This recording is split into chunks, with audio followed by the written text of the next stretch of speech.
ఇలా ఫిష్లో పసుపు, 2 స్పూన్స్ పెరుగు, నిమ్మకాయ,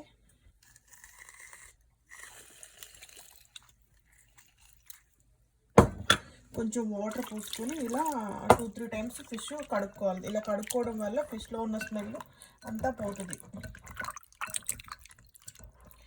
ఇలా 2 టైమ్స్ కడుక్కున్న ఫిష్లో కారం, ఉప్పు, పసుపు వేసుకొని మ్యారినేట్ చేసుకొని పక్కన పెట్టుకోవాలి. ఇలా కలుపుకోవడం వల్ల ఫిష్కి ఉప్పు కారం పడుతుంది.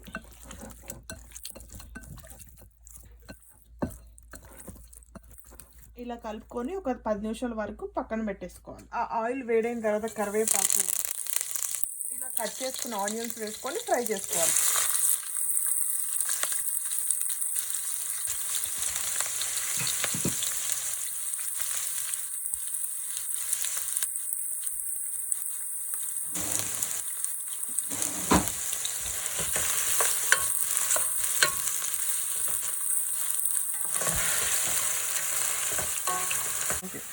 ఆనియన్స్ ఇలా ఫ్రై అయిన తర్వాత ఒక స్పూన్ ఉప్పు, 2 స్పూన్స్ కారం వేసుకొని కొంచెం సేపు ఫ్రై చేయాలి.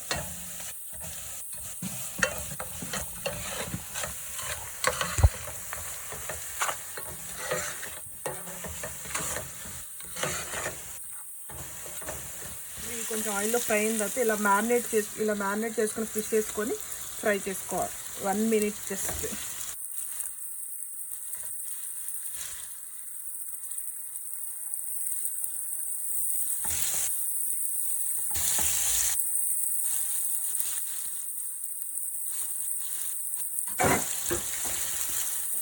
ఒక్కసారి ఇలా తిప్పుకోవాలి.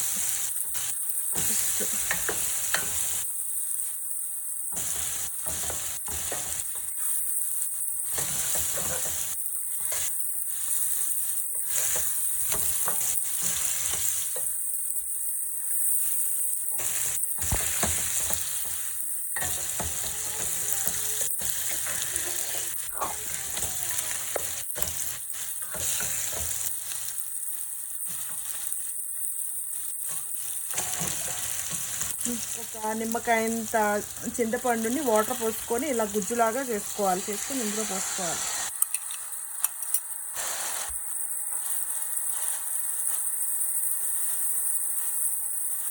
ఇందులోనే 1 గ్లాస్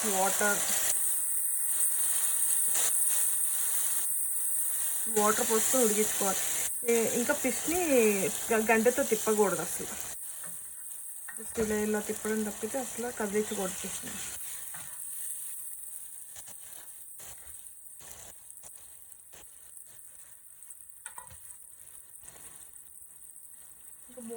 మూత పెట్టి ఒక మీడియం ఫ్లేమ్లో ఒక 10 మినిట్స్ ఉడికించుకోవాలి.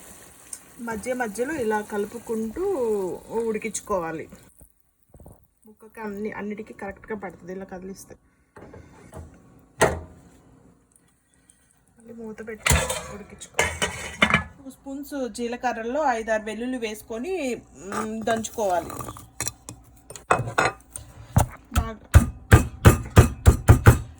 మూత తీసి ఇలా కలుపుకోవాలి ఒక 2-3 టైమ్స్. ముక్కకు అంతకి పట్టింది. ఇలా 2-3 టైమ్స్ కలుపుకుంటూ ఉంటుంటే గంటతో మటుకు అస్సలు కదిలించకూడదు, ముక్క బ్రేక్ అయిపోద్ది.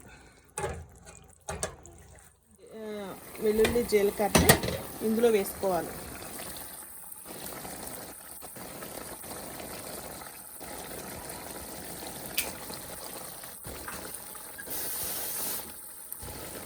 ఇలా కదిలించాలి.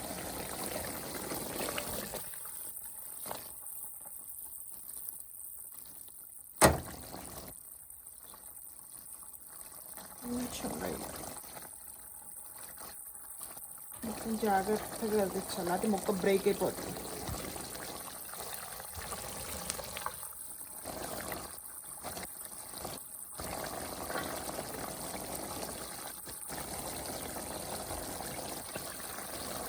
మళ్ళీ మూత పెట్టి ఒక 2-3 మినిట్స్ ఉడికించుకోవాలి. కట్ చేసిన కొత్తిమీర వేసుకొని ఒక్కసారి తిప్పుకోవాలి.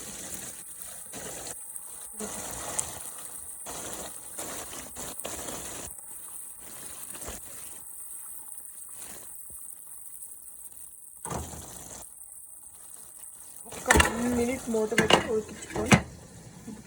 ఇలా ఆయిల్ పైకి తేలుతూ ఉంటే ఫిష్ ఉడికేస్తుందండి. ఇంక అంతేనండి, ఎంతో టేస్టీ చేపల పులుసు రెడీ. స్టవ్ ఆఫ్ చేసుకొని ఆరిన తర్వాత సర్వ్ చేసుకోవాలండి. చేపల పులుసు 1 డే గడిస్తేనే చాలా టేస్టీగా ఉంటుంది. ఈ వీడియో నచ్చితే లైక్ చేయండి, షేర్ చేయండి, కామెంట్ చేయండి, సబ్స్క్రైబ్ చేయండి.